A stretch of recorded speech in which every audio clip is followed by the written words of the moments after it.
এই ভিডিওতে তোমাদেরকে দেখাবো বেসিং প্লেট ও টাওয়ার বেসিং কীভাবে ফিটিং করা যায়, সেটা ভিডিওতে সরাসরি দেখতে পাওয়া যাবে।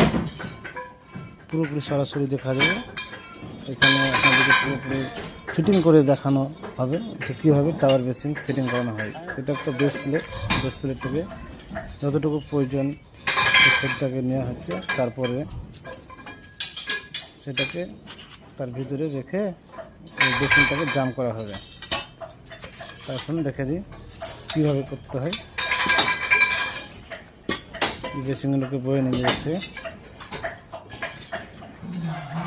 এবার এটাকে কাপের ভিতরে ঢুকিয়ে উপরকার যে চুড়িটা আছে, যেটাকে বলি বাটি বা চুড়ি, সেটাকে জাম করে দেবো আমরা।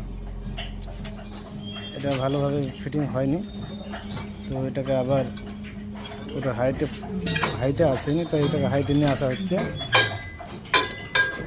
হাইটে হলে দুটো সমান সমান না হলে এটা আবার ভিড়বে না, তাই দুটোকে সমান লেভেলে নিয়ে আসার জন্য এবার ওটাকে কাপে, এই দেখুন কাপে ঘুরিয়ে দিয়েছি।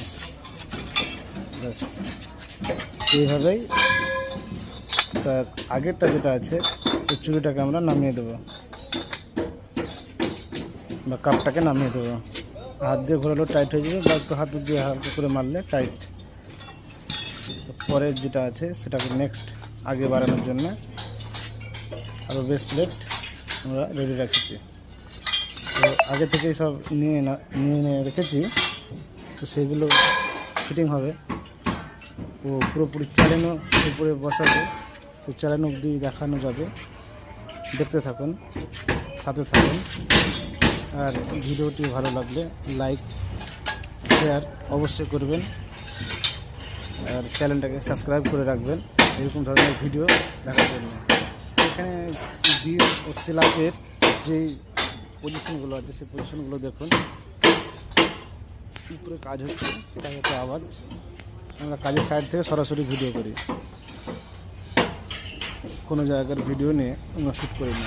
আমরা কাজের সাইড থেকে সরাসরি ভিডিও করে আপনাদেরকে দেখাই। তাই দেখতে থাকুন। এখানে সেই বেস প্লেটের কাজ চলছে, পরবর্তী সাইডগুলো হয়ে গেছে, কাজ হচ্ছে, কাজ চলছে, রানিং কাজ, তো আওয়াজ।